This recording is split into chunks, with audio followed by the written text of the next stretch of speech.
नमस्कार दोस्तों, धूली the vlogger में आप सबका फिर से स्वागत है। दोस्तों, आज के इस वीडियो में मैं बताऊंगी कि बच्चों की हरकतों से या फिर उनके लक्षण से आप ये पता कर सकते हैं कि आपका बच्चा कौन से ग्रहों से पीड़ित है और उसी हिसाब से आप इसका उपाय भी कर सकते हैं। क्योंकि अक्सर हम सिर्फ और सिर्फ इतनी ज़्यादा सोच में पड़ जाते हैं, चिंता में रह जाते हैं कि आखिर हमारा बच्चा इस तरह की हरकतें क्यों करता है, और वो हरकतें और वो लक्षण आज के इस वीडियो में मैं आप लोगों को बताने वाली हूँ और साथ में उपाय भी बताने वाली हूँ। वो सारी चीज़ें आज के इस वीडियो में। लेकिन हमेशा की तरह आगे बढ़ने से पहले चैनल को सब्सक्राइब कीजिए, बेल बटन को दबाइए। वीडियोस अच्छी लगती है तो लाइक, शेयर एंड कमेंट करना बिल्कुल भी मत भूलिए। आगे बढ़ते हैं दोस्तों। कभी कभी हम बहुत ही चिंतित हो जाते हैं कि आखिर हमारे बच्चों में आया बदलाव ये किस बात का संकेत होता है।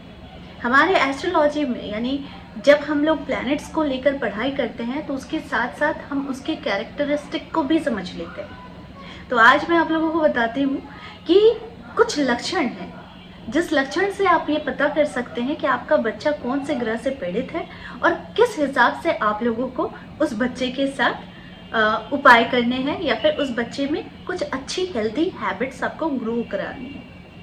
तो ज़्यादा देर नहीं करती हूँ, मैं वो पहले लक्षण बता देती हूँ। जिस बच्चे का शनि बहुत कमज़ोर होता है ना, वो बच्चा हमेशा एकांत रहना ही चाहेगा।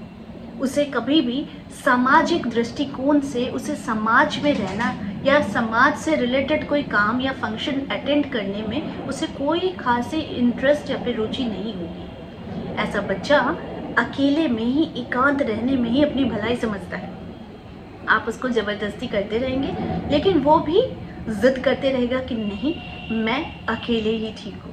तो ऐसे बच्चे को समझने में बिल्कुल भी देरी नहीं लगती है कि वो बच्चा शनि से पीड़ित है, यानी शनि उसका कमज़ोर है। दूसरे लक्षण, अगर मंगल कमज़ोर है तो वो बच्चा हमेशा चिड़चिड़ करेगा।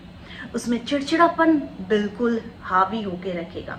छोटी सी बात कहोगे नाक पर गुस्सा रहेगा, छोटी सी बात उसे समझाने जाओगे तो वो समझने के बगैर ही चिड़चिड़ा उठेगा। ऐसे बच्चे को देखने से समझ में आता है कि उसका मंगल कमजोर है। तीसरे लक्षण, अगर बच्चा चंद्रमा से पीड़ित है, अगर बच्चे की कुंडली में चंद्रमा कमजोर है तो उसे थोड़े से डांटने में ही वो रोने लग जाएगा। कुछ पूछताछ करो तो वो कांपने लग जाएगा। अगर ज्यादा दबाव डालोगे यानी थोड़ा सा ऊंची आवाज में बात करोगे तो वो बच्चा रोना शुरू कर देगा, जो रुकेगा ही नहीं, वो इतना रोएगा, यानी वो जल्दी डरने वाला हो जाएगा। तो ऐसे बच्चे को देखकर पता चलता है और उसकी कुंडली के हिसाब से अगर देखेंगे तो जरूर ही उसका चंद्रमा कमजोर है। ठीक है। तो चौथा लक्षण, अगर बच्चे का जुपिटर कमजोर है यानी गुरु अगर कमजोर है तो वो बच्चा कभी भी बड़ों का सम्मान नहीं करेगा।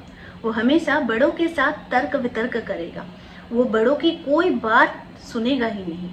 उसके सुनने के लिए माता पिता को जो है ना उससे स्ट्रगल करनी पड़ेगी।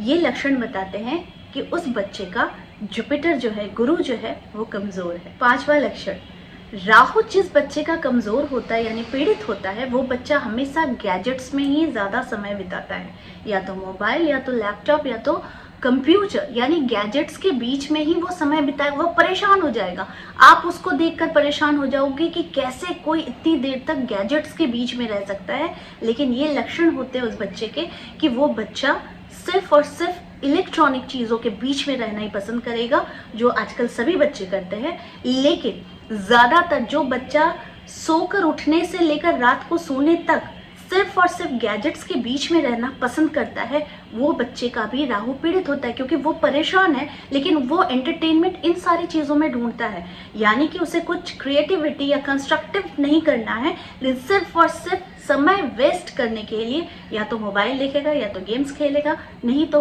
कुछ ना कुछ वो इलेक्ट्रॉनिक चीज़ों के साथ ही वो व्यस्त रहेगा।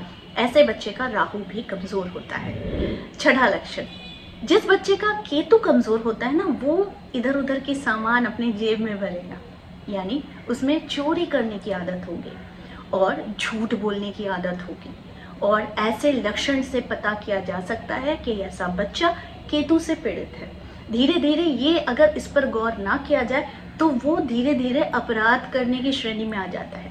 तो ऐसे बच्चों के लक्षण से भी आप पता कर सकते हैं या फिर आप ये समझ सकते हैं कि ये बच्चा केतु से पीड़ित है। अगला जो लक्षण होता है, जिस बच्चे का सूर्य कमज़ोर होता है वो हमेशा बात करते वक्त उसके मुंह से थूक निकलेगा और वो हमेशा वो पढ़ाई से दूर भागेगा। साथ में वो नाम, यश, ख्याति उसके नसीब में नहीं आएगी। भले वो बहुत कुछ कर ले लेकिन उसके नसीब में नेम फेम आएगी नहीं, हमेशा बदनामी हाथ लगेगी। किसी ने गलती की लेकिन दूसरे की गलती का सारा श्रेय इसे जाएगा। यानी जो पीड़ित होगा सूर्य से, उस बच्चे की किस्मत में सिर्फ और सिर्फ बदनाम ही आती है, ना कि नेम और फेम आएगी। तो ऐसे में भी आप पता लगा सकते हैं या फिर आप जान सकते हैं कि उस बच्चे का सूर्य जो है वो कमज़ोर है। आखिरी जिस पर मैं बात ज़रूर करूँगी वो है बुध। बुध होता है ज्ञान का, शारीरिक का भी, लेकिन जिस बच्चे का बुध कमज़ोर होता है उसे ENT से रिलेटेड प्रॉब्लम्स तो आएंगी ही, साथ में उसकी जो याददाश्त होगी वो बहुत कमज़ोर होगी। वो हमेशा पढ़ाई को अपने दिमाग में रख ही नहीं पाएगा, वो भूल जाने की टेंडेंसी ज़्यादा होगी। और साथ में वो बच्चा बात जब करेगा तो वो ज़्यादा हकलाएगा, वो बहुत स्मूथ वे में बात नहीं कर पाएगा। अगर ये सारे लक्षण आप अपने बच्चे में गौर करते हैं तो इसके उपाय होते हैं कि सिर्फ ये 3 उपाय करने से बच्चे अपने ग्रहों से बच सकते हैं, यानी उसके कुप्रभाव से बच सकते हैं। पहला उपाय है कि हर बच्चे को हनुमान चालीसा जरूर पाठ करना चाहिए या फिर सुनना चाहिए। दूसरा, प्रत्येक दिन सूर्य को अर्घ्य जरूर चढ़ाना चाहिए। तीसरा, किसी भी एक मंत्र का जाप बच्चे को जरूर करना चाहिए, या तो ओम नमः शिवाय या फिर गायत्री मंत्र का जाप जरूर करना चाहिए। अगर आप ये 3 चीज़ें अपने बच्चे में डेवलप करा सकते हैं, यानी 3 आदत अगर डेवलप करा सकते हैं, तो बच्चे के जो भी बुरे प्लैनेट्स हैं जिनकी वजह से वो सफ़र करते हैं तो वो धीरे धीरे कम होने शुरू हो जाएंगे और इसका असर आप खुद ही देखेंगे। अगर बच्चा ये जाप नहीं करना चाहता है तो एटलीस्ट उसे सुनने का भी आप लोगों को आदत बनाना चाहिए। अगर आप ऐसा करते हैं तो ज़रूर इससे फ़र्क पड़ेगा और बच्चा बहुत ही हेल्दी जीवन जिएगा। तो आई होप आज का वीडियो आप लोगों को अच्छा लगा होगा। इस तरह के वीडियोस मैं आप लोगों तक लाती रहूँगी। आज के लिए बस इतना ही, फिर मिलेंगे एक नए टॉपिक के साथ। तब तक के लिए आप सबको मेरा प्यार भरा नमस्कार।